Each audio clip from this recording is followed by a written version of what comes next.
Sarah, this is unacceptable. Marcus's voice cut through the phone with that particular edge I'd come to recognize over 7 years, the tone that meant he'd already made his decision, and my response was irrelevant. I sat at a beachside restaurant in Bali, the Indian Ocean stretching impossibly blue behind me, the scent of grilled seafood and frangipani flowers mixing in the warm air, and felt my stomach drop in that familiar way that meant everything was about to go wrong. You've abandoned your responsibilities at a critical time.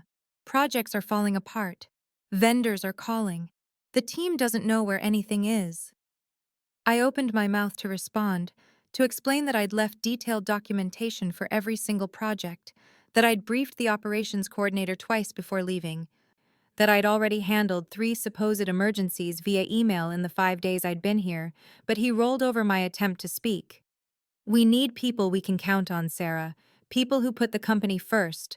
Clearly, you're not committed to VitalOps anymore, so effective immediately, your employment is terminated. The words didn't make sense at first, like hearing a familiar language spoken with the wrong accent. Fired. He was firing me. For taking vacation. For taking the first real vacation I'd requested in 7 years of relentless work, of skipped holidays and answered emails at midnight and weekends spent fixing crises that no one else could handle.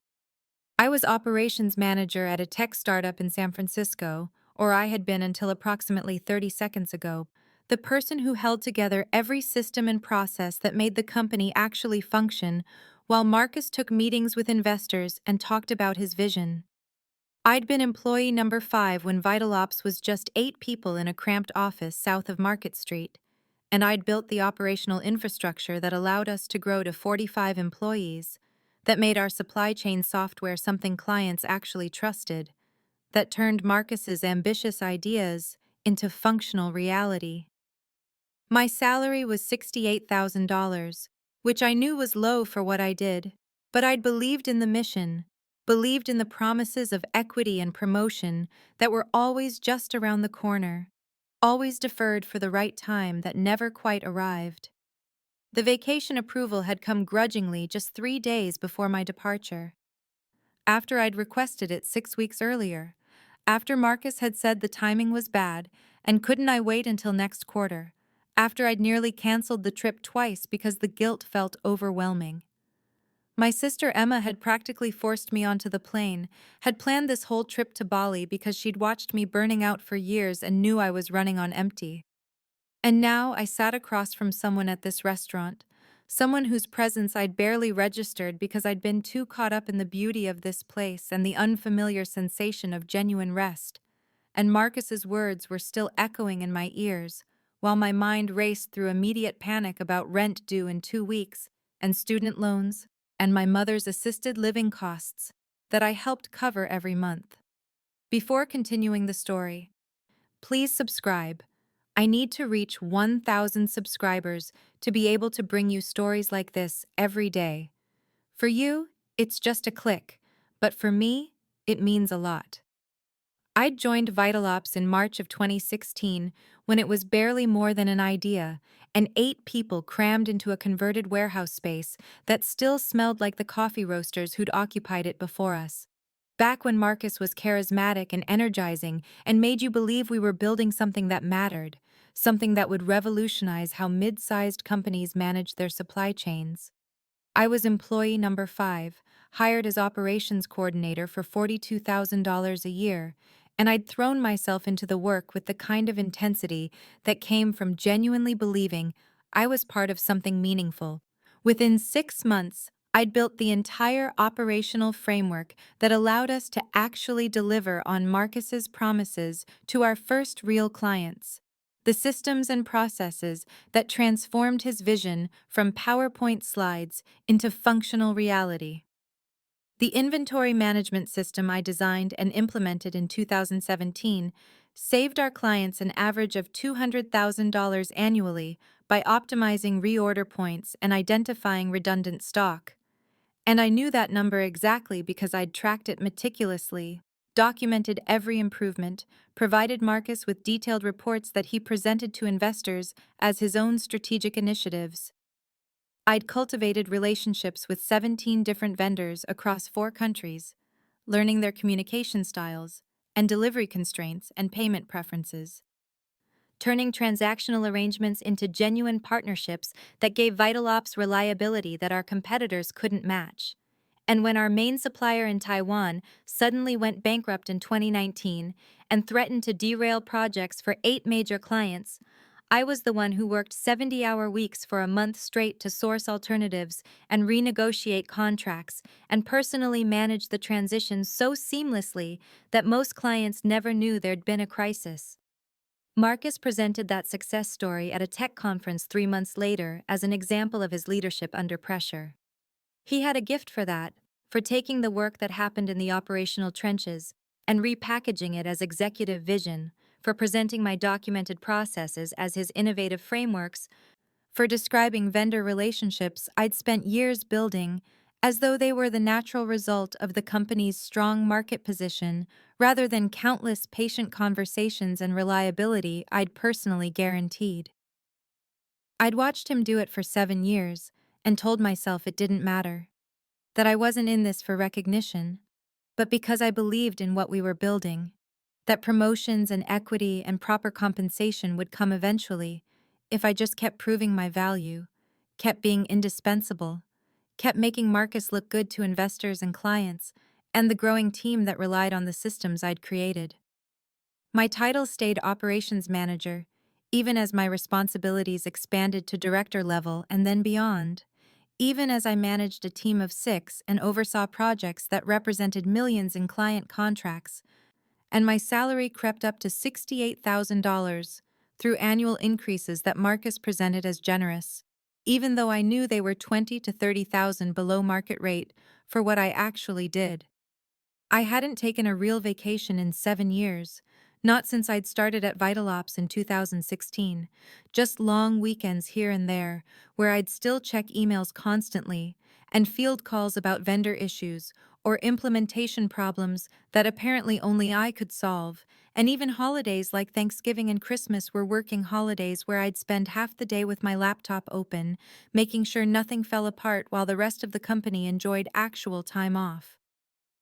By early 2023, I was running on fumes, waking up exhausted even after a full night's sleep, that bone-deep tiredness that comes from years of relentless work without real recovery, and my sister Emma had been watching me burn out slowly and kept telling me I needed to take actual time away, to disconnect completely, to remember I was a human being and not just a function of VitalOps' operations.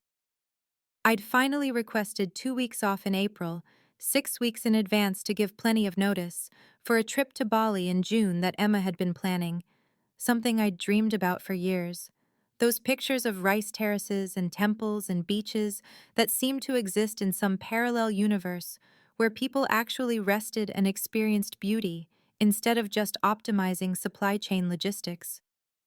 Marcus's response to my vacation request had been immediate pushback, that familiar pattern where my needs were always somehow poorly timed, where the company's requirements always took precedence over basic human necessities like rest. "This isn't a great time, Sarah," he'd said during our weekly one-on-one, not even looking up from his phone. "We've got the Henderson implementation in July, and you know how complicated their requirements are. Can you push this to August maybe? Or even better, wait until Q4? I'd pushed back for the first time in years, explained that the trip was already planned, that I'd left detailed documentation for everything, that I'd be available for genuine emergencies, and I watched his face go through that calculation he did, where he weighed whether pushing harder would risk losing me entirely.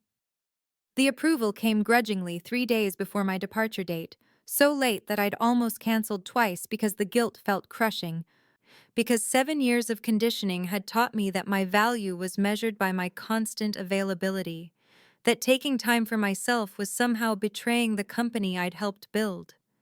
Emma had practically forced me onto the plane, had booked the modest resort in Ubud where we were staying, had planned excursions to temples and markets, and this beachside restaurant in Seminyak where we'd gone for lunch on day 5, And those first few days, I'd still been checking emails obsessively every hour until Emma had finally confiscated my laptop and made me promise to check only once per day in the morning. I'd responded to 3 supposed emergencies already via email, situations that honestly the operations coordinator should have been able to handle, but apparently my absence had created chaos, even though I'd briefed him twice before leaving and created step-by-step documentation for every possible scenario. And the guilt had been a constant companion, even as I tried to absorb the incredible beauty of Bali and remember what it felt like to not be solving someone else's crisis. The approval had felt like such a victory at the time, like I'd finally advocated for myself successfully, like maybe things were changing, and Marcus was recognizing that I deserved basic human considerations, like vacation time. I'd been so naive. Marcus's call came at 1:15 in the afternoon Bali time, while Emma and I were finishing lunch at the beachside restaurant.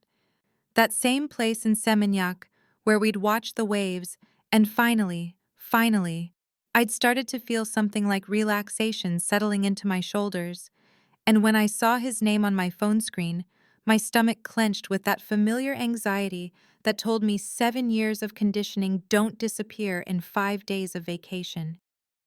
"Sarah, we need to talk," he said, before I could even finish saying hello. His voice tight with an anger I recognized, that particular tone he used when he'd decided someone had failed him and he was about to make them pay for it. "I've been trying to reach you for 2 days." That wasn't true, and we both knew it. I'd checked email that morning as promised, and there had been nothing urgent.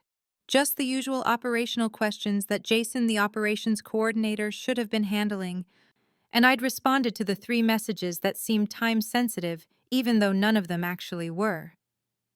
"I checked email this morning, Marcus. Was there something—" He cut me off. "Email isn't enough, Sarah.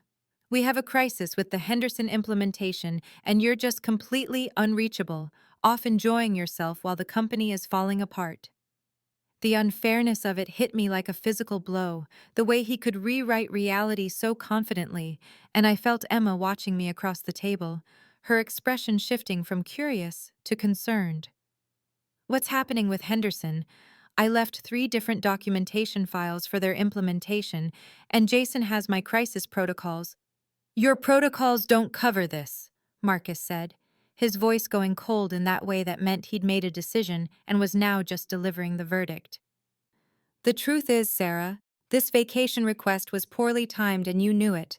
You pushed to go anyway. You've been essentially unreachable despite what the company needs. This shows a fundamental lack of commitment, a lack of team mentality that honestly I've been concerned about for a while." I couldn't breathe properly, couldn't process what was happening, because the absurdity was too vast. I was being accused of lack of commitment after 7 years of sacrificing everything for VitalOps, after building the systems that allowed the company to function, after responding to emergencies on Christmas and Thanksgiving, and every weekend for years. "Marcus, I took 5 days off after 7 years. I've been available for emergencies. Whatever is happening with Henderson, I can help resolve it." "That's just it, Sarah.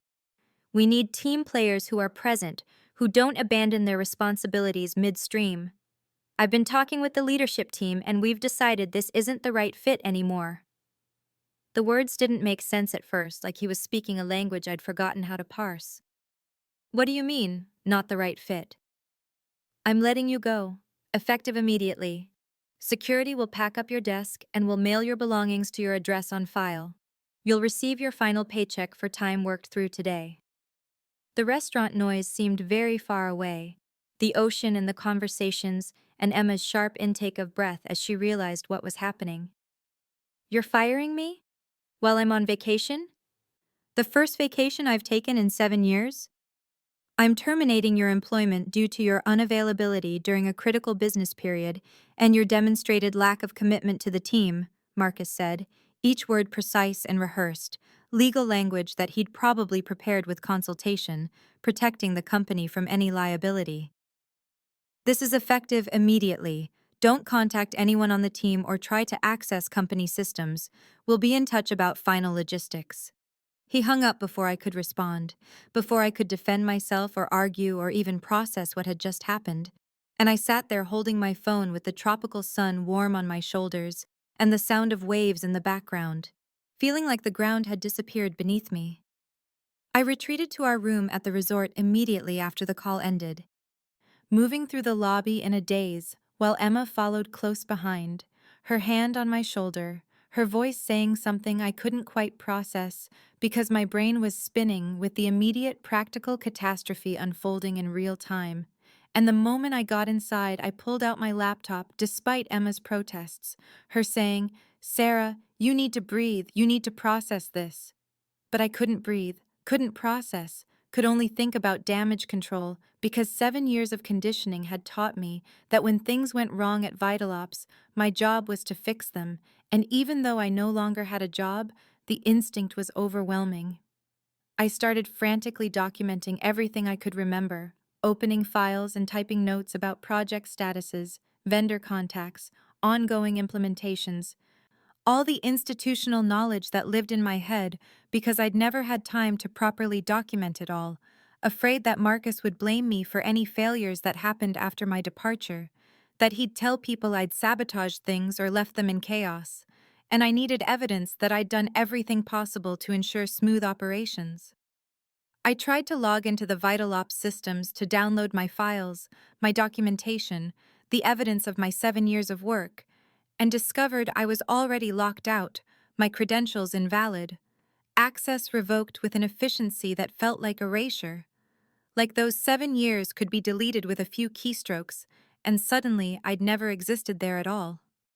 The speed of it wounded me more than I expected, that I could be removed so completely and so quickly, that there was no grace period or transition, just immediate excision, like a tumor they'd been waiting to cut out, and I sat there staring at the invalid password message, feeling the full weight of how disposable I'd been despite everything I'd given.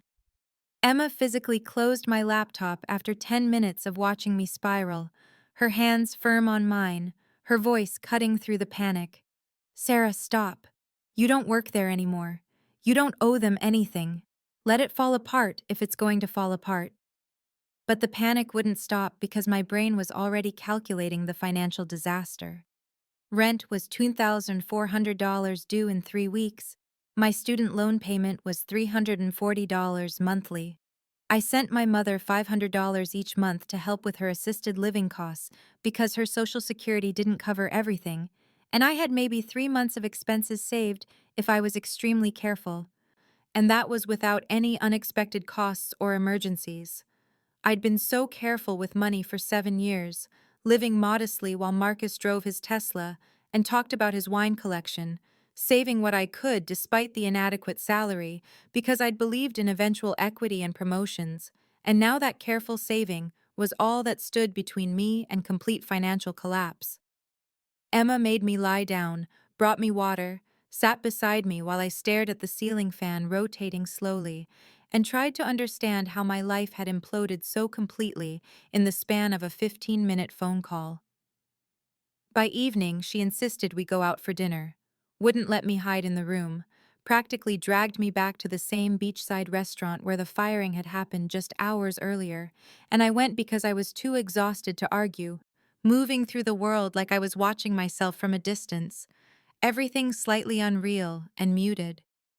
We sat at a table near the edge of the restaurant's open-air terrace, the sun starting its descent toward the horizon and casting everything in warm golden light. And I was picking at my food without really tasting it, while Emma kept up a steady stream of conversation that I think was meant to distract me, but mostly just washed over me like background noise, when a man approached our table with the careful hesitancy of someone who wasn't sure if they should intrude, but had decided to anyway. "I apologize for overhearing," he said, his voice gentle and his American accent unexpected in this setting. "But I couldn't help noticing your situation earlier, and I just wanted to say I'm sorry you're dealing with that." He was maybe late 50s, with gray hair and kind eyes behind expensive-looking glasses, dressed casually in linen shirt and khaki shorts, but somehow carrying himself with the particular confidence that comes from professional success. and he gestured to the table where Emma and I had been sitting during lunch, during the phone call that had ended my career. "I'm James Whitmore," he continued when I just stared at him blankly, still too emotionally hollowed out to understand why a stranger was talking to me. "I'm here on holiday with my wife. That's her over there talking to the restaurant owner about local art." He pointed to a woman about his age at another table, animated and laughing, and something about his whole demeanor was so genuinely kind that I felt my defenses crack slightly. Emma, always more socially capable than me, especially when I was in crisis mode, invited him to sit down, and he did, settling into the chair with an easy grace that suggested he was used to conversations with strangers. And then he asked me what I did for work, what company I'd been with, and I found myself answering because something about the day had stripped away all my usual professional filters and left me raw and honest. "VitalOps," I said, my voice steadier than I expected. "We make supply chain management software. Made, I guess, past tense for me now." I explained the basics of what I'd done there: operations management, vendor relationships, implementation support, and I watched his expression shift from polite interest to something sharper, more focused, his eyes lighting up with recognition that I didn't understand. "Wait," he said, leaning forward slightly. "VitalOps? You're Sarah Chen?" The surprise in his voice confused me because I couldn't imagine how this stranger in Bali would know my name, and I nodded slowly, wondering if somehow he knew Marcus, if this was going to become even more humiliating. "I'm on the board of 3 companies that use VitalOps software," James said, and his voice carried a warmth now that felt almost like respect, which made no sense given that I'd just been fired. "Your name is in the metadata of every implementation document, every troubleshooting guide we've ever received. The vendor community knows you. You're legendary for solving impossible problems." I stared at him, unable to process what he was saying, because in 7 years at VitalOps I had been invisible. Or that's how it had felt. My work absorbed into Marcus's presentations and investor updates, and the idea that my name was known, that people in the industry recognized my contributions, felt impossible. "Marcus always presented himself as the operations expert," I said slowly, and James's expression shifted to something that looked almost like sympathy mixed with vindication. "Marcus has a reputation in the wider industry," he said carefully, choosing his words with the precision of someone who understood professional discretion but wanted to be honest. "He's brilliant at investor relations, at the vision pitch, at raising capital. But operationally, he's weak, and he has very high turnover. Everyone knows the company actually runs because of someone behind the scenes doing the real work. I didn't know it was you specifically, but I'm not surprised at all that one person was carrying that much weight." The conversation continued as the sky deepened from gold to coral to purple, the tropical evening settling around us with the sound of waves and distant music, and James leaned back in his chair with the relaxed posture of someone who had nothing to prove and nothing to gain from this conversation except the satisfaction of helping someone who needed it. And he told me that his own company, Meridian Technologies, had actually been evaluating VitalOps as a potential vendor for the past 6 months, conducting due diligence and testing implementations. And while Marcus had been impressive in the initial pitch meetings with his polished presentations and confident projections, something had felt off to the technical team. "The implementation specialists told completely different stories than Marcus did," James said, his voice carrying the weight of someone who'd learned to trust the people doing actual work over the people doing the talking. "They kept asking for Sarah's protocols specifically, said those were the only documentation that actually worked in practice. And when we asked Marcus about you, he was vague, dismissive even, said you were just operations support." Emma was grinning now, her earlier fury at Marcus finding vindication in the stranger's words, and I was still processing the impossible reality that my work had a reputation I'd never known about, that somewhere out in the industry, people were using systems I'd built and asking for documentation I'd written and attributing value to my name while I'd believed myself invisible. James asked carefully, with the delicacy of someone who understood he was talking to someone in crisis, what my plans were now, and I found myself being honest in a way I normally wouldn't be with a near stranger, because the day had already stripped me bare, and there seemed no point in professional pretense. "I don't know," I admitted, and hearing myself say it out loud made it more real and more frightening. "I have about 3 months of rent saved if I'm careful. I need to start job hunting as soon as I get back to San Francisco." I didn't mention my mother's assisted living costs or my student loans because some professional instinct still functioned enough to keep me from completely oversharing, but the essential truth was there, the financial precarity that Marcus's casual cruelty had created. James nodded thoughtfully, was quiet for a moment, and then said with studied casualness that suggested the thought wasn't casual at all. "Meridian is actually looking for a director of operations.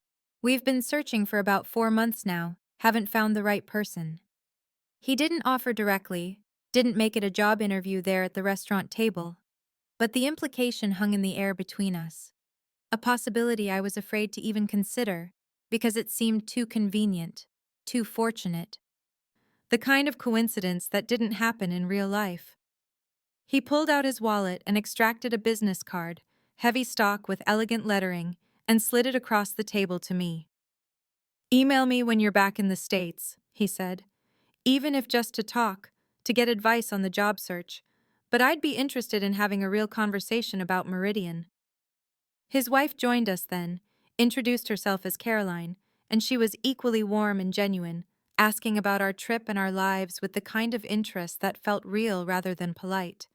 And we ended up talking for another hour about everything except my firing and my uncertain future.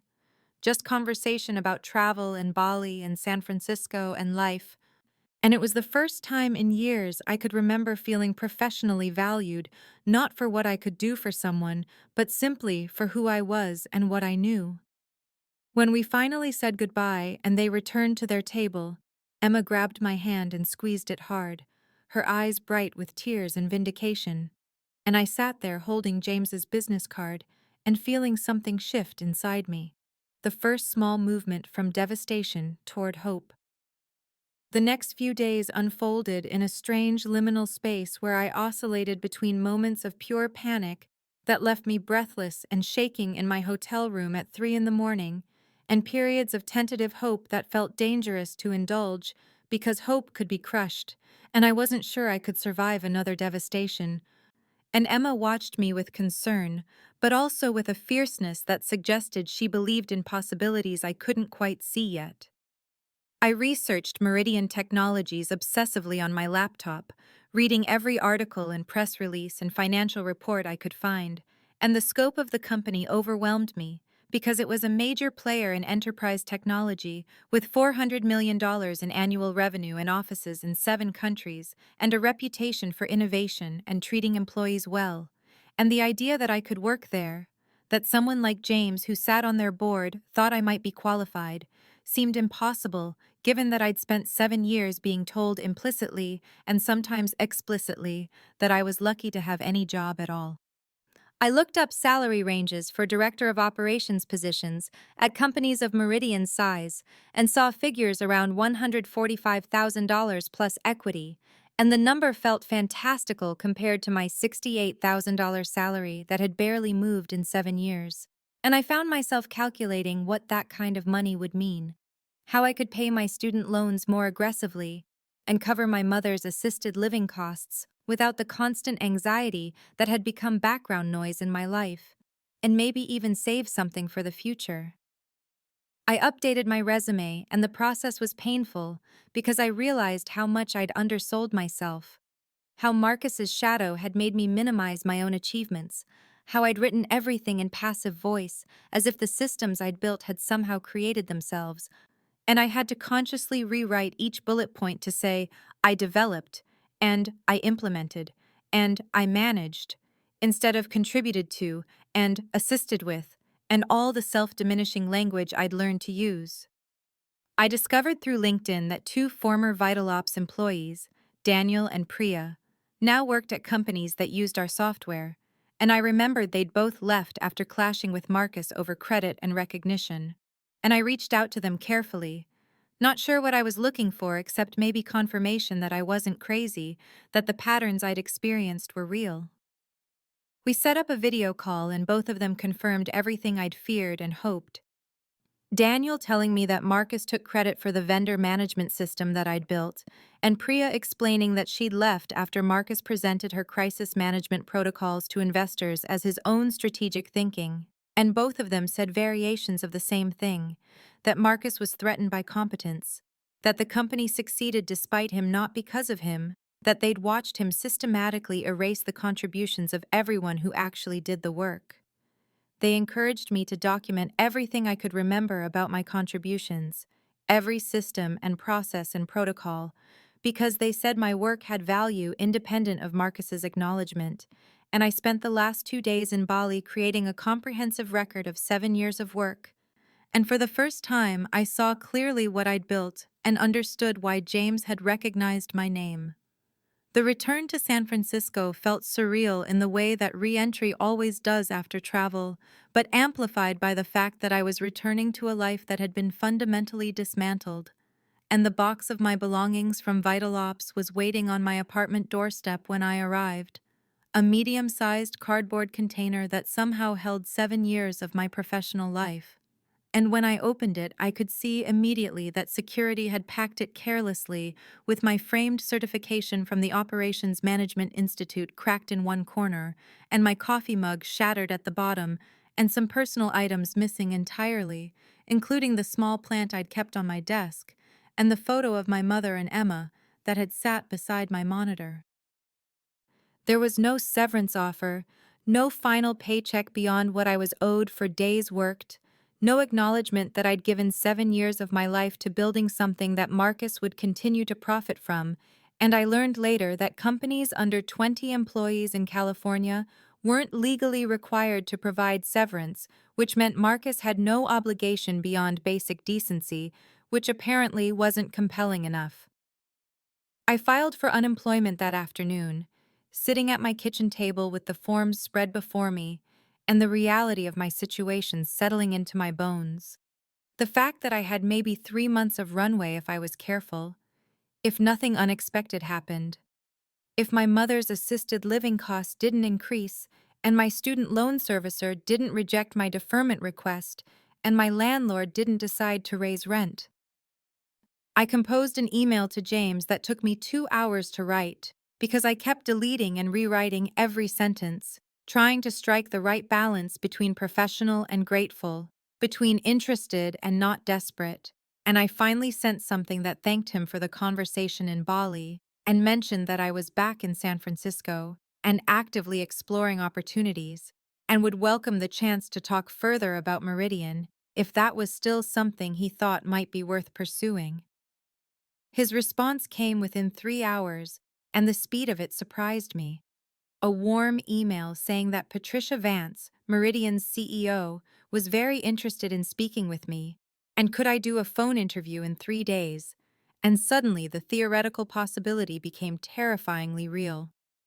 I prepared obsessively for those 3 days, researching Patricia and studying Meridian's recent projects and reviewing my own documentation of what I'd built at VitalOps, and I practiced answering questions out loud in my apartment until Emma told me I was going to drive myself crazy and needed to trust that I knew what I was talking about. The interview was scheduled for 2 in the afternoon, and I sat up at my kitchen table with my laptop and notes spread around me and water within reach because my mouth always went dry when I was nervous. And when Patricia and James appeared on the video call, I could see immediately that they'd done their homework, because Patricia's first comment after introductions was direct and informed. "We pulled the implementation records from our evaluation of VitalOps," she said, her voice crisp but not unkind. And she was probably in her early 50s with sharp eyes and the bearing of someone who'd built her career on making good decisions quickly. "Your fingerprints are everywhere in the documentation, the system architecture, the vendor protocols. Walk us through your process for building operational infrastructure from scratch." I realized as I began answering that I'd been trained over 7 years to deflect credit, to minimize my own contributions, to say we instead of I, and to attribute successes to team effort and market conditions, and anything except my own competence. And I had to consciously fight that training to own what I'd actually done, to say I developed and I implemented and I managed instead of falling back into the passive voice that had become my default. And it was uncomfortable in the way that speaking a new language is uncomfortable, but also empowering, because I was finally telling the truth about my own capabilities. Patricia asked detailed technical questions, and James asked about leadership philosophy, and together they created a picture of the role that sounded both challenging and possible. And when the call ended 90 minutes later, I sat in my kitchen feeling like I'd just run a marathon, but also like I'd finally been seen clearly for the first time in years. The second interview was scheduled for the following Tuesday at Meridian's headquarters in downtown San Francisco, a glass and steel building in the financial district that projected exactly the kind of quiet competence and success that VitalOps had always aspired to but never quite achieved. And I arrived 20 minutes early because I couldn't help myself, sitting in the lobby watching employees move through the space with purpose and ease, their badge lanyards swinging and their conversations animated but professional. Patricia met me herself in the lobby rather than sending an assistant, which struck me as significant, and she walked me up to the 10th floor where the operations department occupied an entire wing with an open floor plan that somehow managed to feel spacious rather than cramped. And I could see immediately that this was a team that had resources and support, rather than being expected to perform miracles with insufficient tools. The team I'd potentially lead was assembled in a large conference room, 12 people ranging from what looked like mid-20s to late 40s. And they were professional, but evaluating me carefully in the way that teams do when they're meeting someone who might have authority over their work and their careers. And I recognized that careful assessment because I'd done it myself countless times when Marcus brought in consultants or advisors who inevitably knew less than I did about how things actually functioned.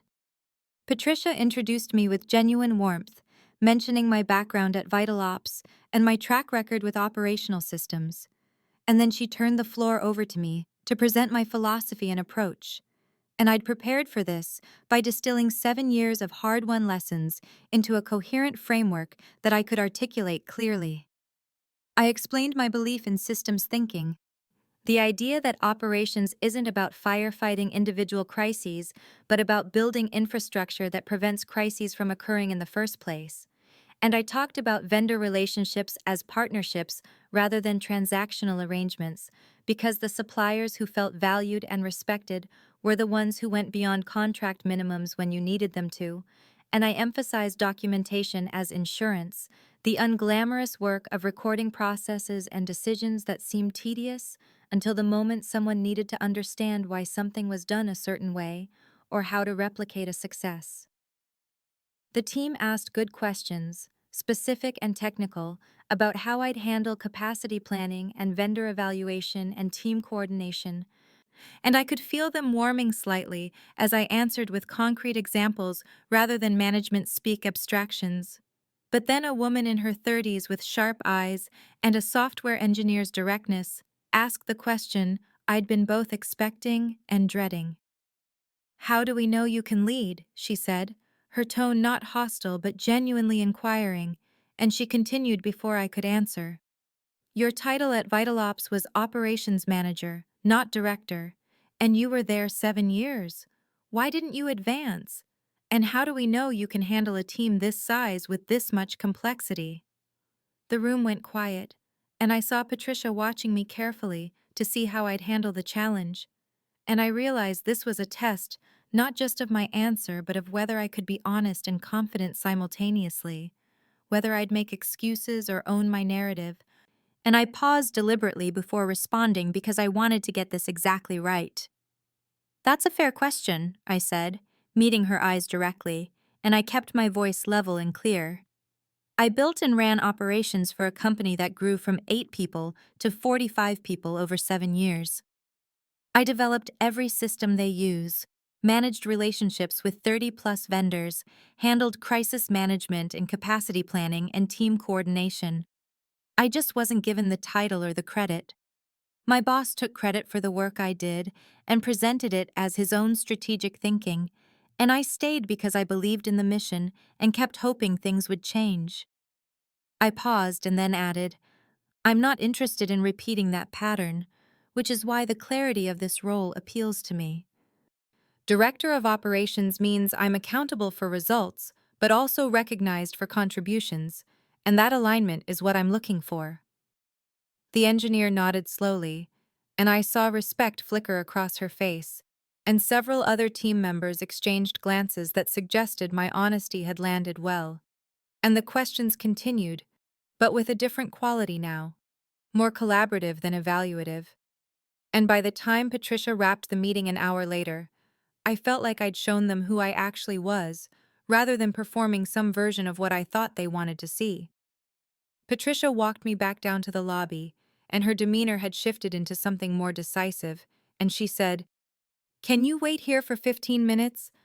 I need to make a quick call, but I'd like to talk with you before you leave. And I agreed, though my heart was racing, because I couldn't read whether this was good or bad, whether she was calling to get approval to reject me or approval to hire me. I sat in the lobby checking my phone compulsively and replaying moments from the interview and trying not to catastrophize. And when Patricia returned exactly 14 minutes later, she was smiling in a way that was warm but also businesslike, and she sat down beside me in the lobby chairs and said without preamble, I'd like to offer you the position. 145,000 base salary, equity package that vests over 4 years, 4 weeks vacation, full benefits, and we'd like you to start as soon as possible if you're interested.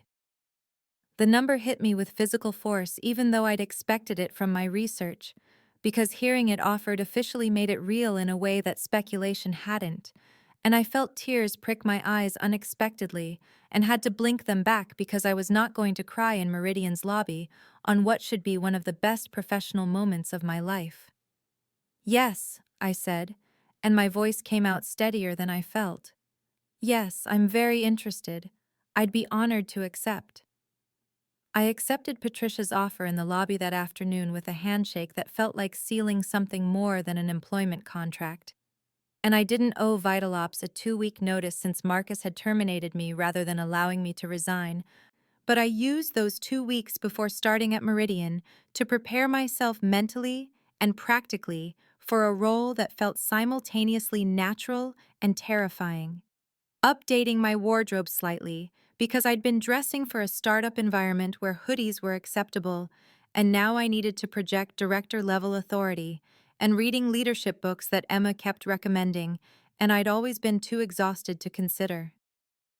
My first day at Meridian was a Monday in late October, and the difference from VitalOps was immediate and profound in ways both large and small, starting with the nameplate outside my office that read, Sarah Chen, Director of Operations, in clean-brushed metal, and my name on the organizational chart that was displayed in the main conference room, showing clear reporting lines with my position prominently featured in the operations branch, and the introduction email that Patricia sent to the entire company that detailed my background and explicitly credited my work in building operational infrastructure at a high-growth tech company and my reputation in the vendor community for innovative problem-solving. My team of 12 was competent and hungry for leadership in the way that good employees are when they've been without clear direction, and I spent the first week in individual meetings with each of them learning their strengths and frustrations and the systems that were working and the ones that were held together with duct tape and hope, and I recognized so much of what they described because I'd lived it at VitalOps, the gap between what leadership thought was happening and what was actually happening on the ground. I began implementing systems similar to what I'd built at VitalOps, but improved by 7 years of hindsight, and freed from Marcus's interference, creating clear documentation protocols and vendor relationship frameworks and capacity planning models. And my team responded with the kind of enthusiasm that comes from finally having tools that match the job's complexity. Meanwhile, through industry contacts and the informal networks that exist in every sector, I began hearing things about VitalOps, carefully worded updates from former colleagues who still worked there or vendors who did business with them. And the picture that emerged was of a company struggling in my absence in ways that Marcus had apparently not anticipated. The operations coordinator he'd hired to replace me was named David, and he was 26 and had been with the company 8 months and was apparently a nice person and hardworking, but completely overwhelmed by the complexity of systems I'd spent 7 years building and the relationships I'd spent 7 years cultivating, and he kept asking vendors for Sarah's protocols without understanding the thinking behind them or how to adapt them when circumstances changed. Two of their major clients had escalated complaints about implementation delays and communication breakdowns. And I heard from one vendor that their account manager had said privately that VitalOps felt like it was running on fumes from whatever Sarah built, but that those fumes were dissipating quickly. I felt a brief flash of vindication when I heard these things, a small, mean satisfaction that Marcus was facing consequences for how he'd treated me. But mostly I just felt distant from it all, like VitalOps was a previous life that had happened to someone else, and I was too focused on building something better at Meridian to spend energy on what was crumbling behind me.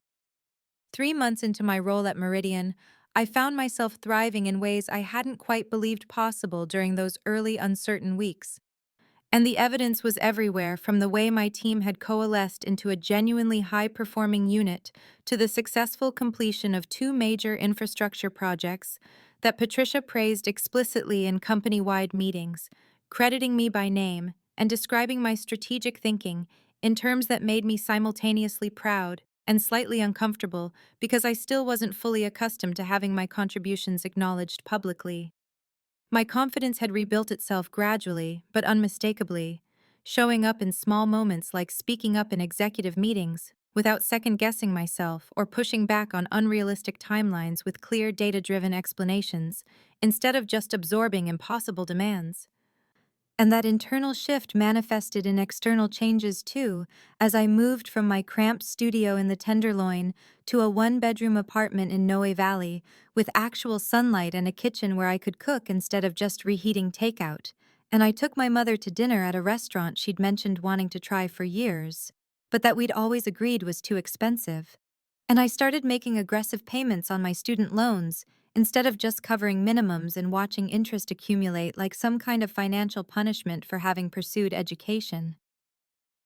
I had been at work on a Wednesday afternoon in late January, reviewing capacity planning models with two of my senior team members, when my cell phone rang with a number I recognized immediately, even though I'd deliberately not saved it in my contacts, and I felt my stomach clench reflexively before I reminded myself that Marcus had no power over me anymore, and I could simply not answer.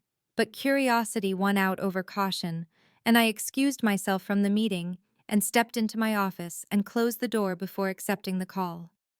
His voice came through with a tone I'd never heard from him before, something conciliatory and almost uncertain that was so different from his usual confident authority that it took me a moment to adjust. And he opened with, "Sarah, thank you for taking my call. I wasn't sure you would," which was manipulative in its humility, but also probably true. "I'm calling because I was hoping you might be willing to consult on a few issues we're having at VitalOps, just to help us transition some of your old projects more smoothly. And of course, we'd compensate you for your time." I felt anger flash through me cold and sharp, and my voice when I responded was controlled, but with an edge I didn't try to hide. "I was fired, Marcus, while on vacation, after 7 years of building your operations infrastructure." There was a pause, and I could hear him recalibrating, and when he spoke again, the conciliatory tone had shifted slightly toward something more desperate. "I know, and that was, look, emotions were high, the timing was bad, but water under the bridge, right? The thing is, we're having some significant vendor issues, and the implementation team is struggling with some of the more complex protocols, and I thought maybe you could do some contract work. we'd pay you $100 per hour. Just a few hours here and there to get us stabilized. $100 per hour. I did the math automatically, a habit from years of having to justify every expense, and realized that even if I worked 40 hours a week at that rate, it would be less than my current salary, and that wasn't even accounting for the equity or benefits or the basic dignity of working somewhere I was valued. And the offer was so insulting that I almost laughed, except that nothing about this conversation was actually funny. I declined Marcus's offer with a firmness that surprised me even as the words came out, my voice level and professional in a way that felt like the final severing of whatever hold he'd once had over me. I have a director position elsewhere, Marcus. I'm not available for consulting. There was a silence on the other end of the line that stretched long enough for me to wonder if he'd hung up, but then I heard him exhale, and when he spoke again, his tone had shifted completely, the conciliatory facade dropping away to reveal something rawer and more desperate that I'd never heard from him in 7 years of working together. Sarah, we're in trouble. Real trouble. Our largest client, Patterson Industries, is threatening to terminate their contract because of service failures in the implementation rollout. And two of our major vendors have already ended their agreements with us because David doesn't understand the relationship management protocols you built, and the implementation team is completely lost without your documentation. They keep trying to follow the processes, but they don't understand the thinking behind them or how to adapt when circumstances change. He was talking faster now, the words tumbling out like he was afraid I'd hang up before he could make his case, and I found myself listening with a strange detachment, like he was describing problems at a company I'd read about, rather than one where I'd spent 7 years of my life. I'm calling because I need to be honest with you. I should have been honest months ago, or years ago, really. But you were the backbone of VitalOps. I see that now.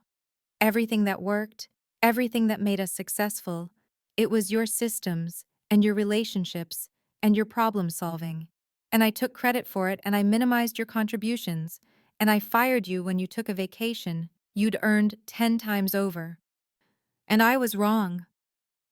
The admission hung in the air between us, and I waited for the surge of vindication or triumph, or even anger that I'd imagined feeling if Marcus ever acknowledged what he'd done.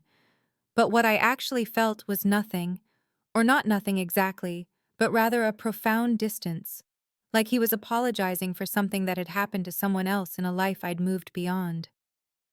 I appreciate you saying that, I said finally, and my voice was calm and measured and completely free of the hurt that had consumed me in those first weeks after the firing. It was a difficult situation, and you're right that the way you handled it was wrong, but I've moved on and I'm happy where I am now. He tried again, pivoting to problem-solving mode, like this was a negotiation he could win with the right approach. Is there anything I could offer that would make you reconsider? Even short-term consulting, just to help us stabilize the Patterson account and train David on the vendor protocols. We could pay more than 100 an hour. Name your rate. I thought about the me from 7 years ago, who would have been so grateful for his attention, so eager to be needed and valued even in this backhanded, desperate way, and I felt something like compassion for that younger version of myself who hadn't yet learned that being indispensable to someone who doesn't value you is not actually an achievement. I'm not available, Marcus, but I can refer you to someone who might be able to help. I gave him the name and contact information for Derek, one of the former VitalOps employees I'd connected with during my job search, who'd left the company 2 years earlier after clashing with Marcus about credit and recognition, and who now did freelance operations consulting at rates that would make Marcus wince. Derek knows the systems because he helped me build some of them, and he's got the expertise you need. Tell him I referred you. We ended the call professionally with Marcus thanking me in a subdued voice that suggested he understood this was the best outcome he was going to get, and I sat in my office for a few minutes afterward, staring at my phone and processing the conversation, and realizing that I felt lighter somehow, like a weight I hadn't known I was still carrying had finally dissolved. I called Emma that evening and told her about Marcus's call while I made dinner in my actual kitchen with its actual counter space and good lighting. And she was immediately furious in the fierce protective way that sisters are, demanding to know what I'd said and whether I'd told him exactly where he could shove his $100 an hour consulting offer. I just declined and referred him to Derek, I said, chopping vegetables with more force than strictly necessary. And Emma made a frustrated sound that suggested she thought I'd been too generous. You should have told him off, laid out everything he put you through, made him really understand what he cost you. But that was the thing I was realizing as we talked, the understanding that had been crystallizing over the past months, and that Marcus's call had somehow made final and complete.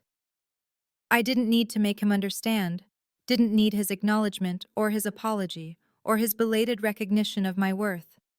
Because my success at Meridian was vindication enough, and the life I was building now was proof enough, and I didn't need anything from him at all anymore.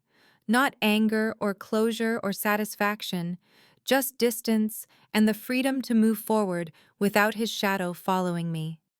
6 months after the firing, I found myself standing in a hotel conference room in Austin, Texas, feeling a mixture of nervousness and excitement that reminded me of every significant threshold I'd crossed in the past half year, and the room was filling up steadily with operations professionals and supply chain specialists who were attending the TechOps conference where Patricia had asked me to present on supply chain optimization strategies, my first major industry-speaking opportunity and a milestone that represented how far I'd come from that devastated woman sitting in a Bali restaurant listening to her career implode over the phone.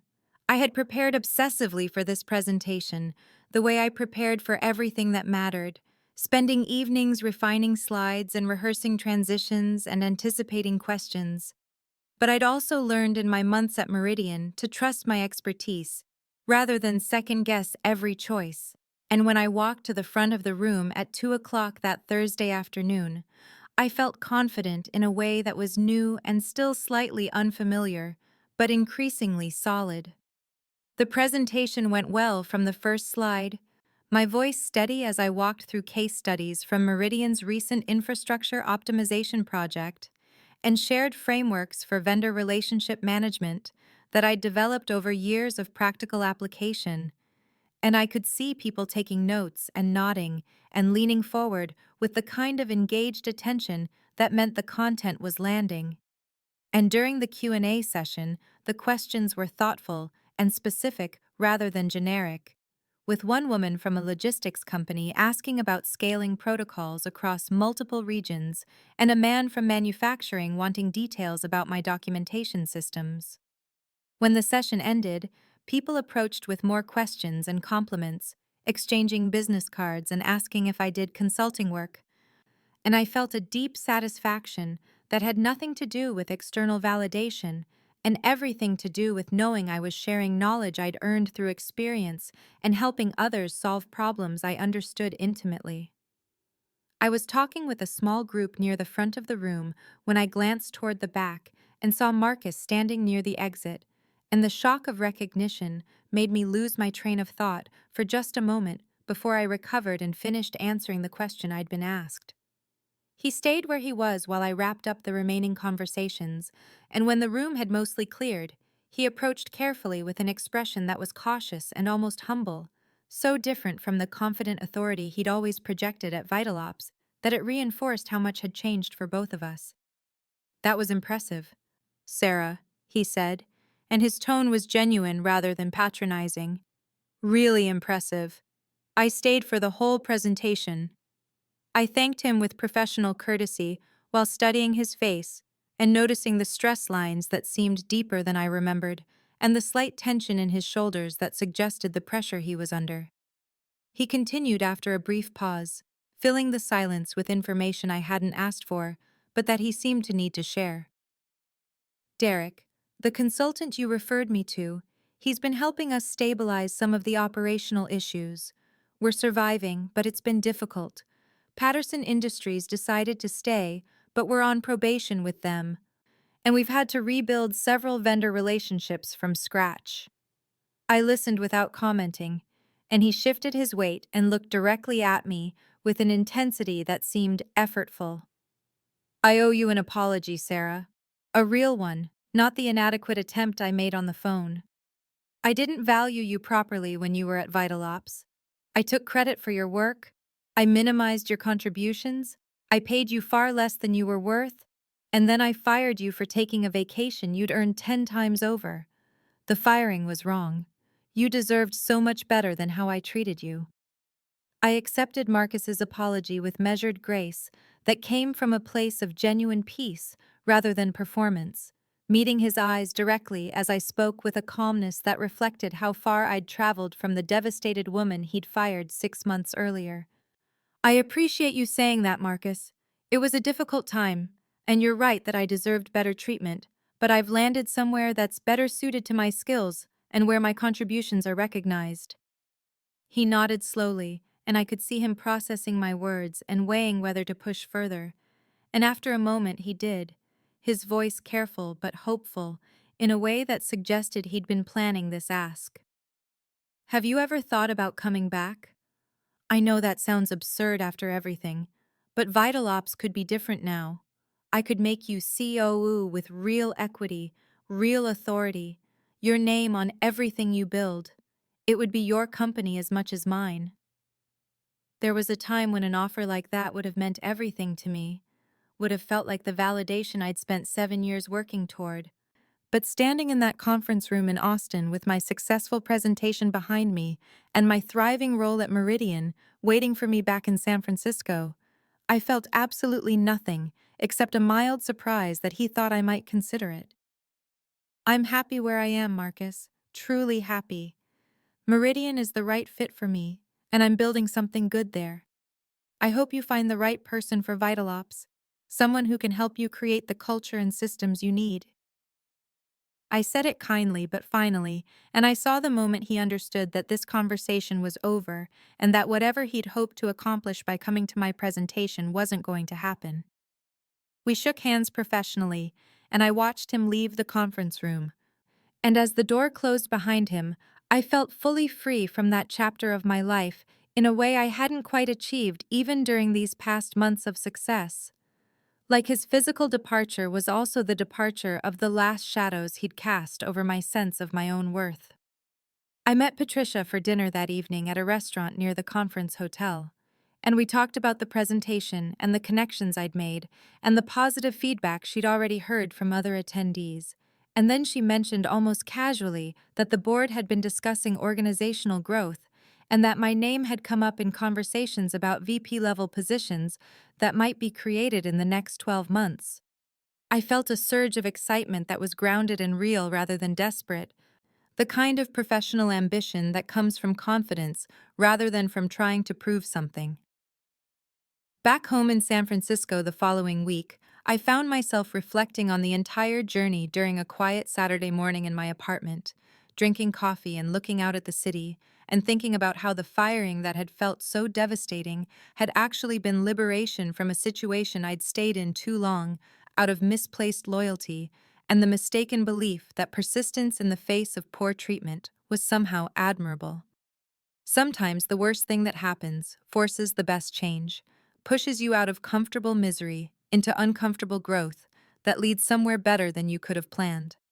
I opened my laptop and began planning another vacation, this time without any guilt or anxiety.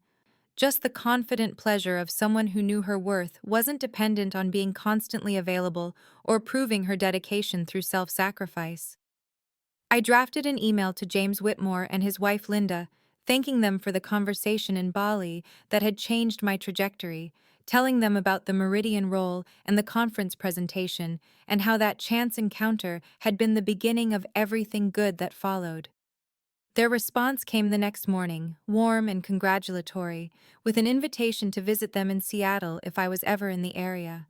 I sat with my coffee and my vacation planning and my inbox full of professional opportunities, and I felt a deep peace that came from finally understanding that my value existed independent of who acknowledged it, that I'd always been enough even when Marcus couldn't see it, and that the recognition I'd craved had been waiting for me all along in places where people valued competence and integrity and the kind of quiet excellence I'd been building for years in the shadows of someone else's ego.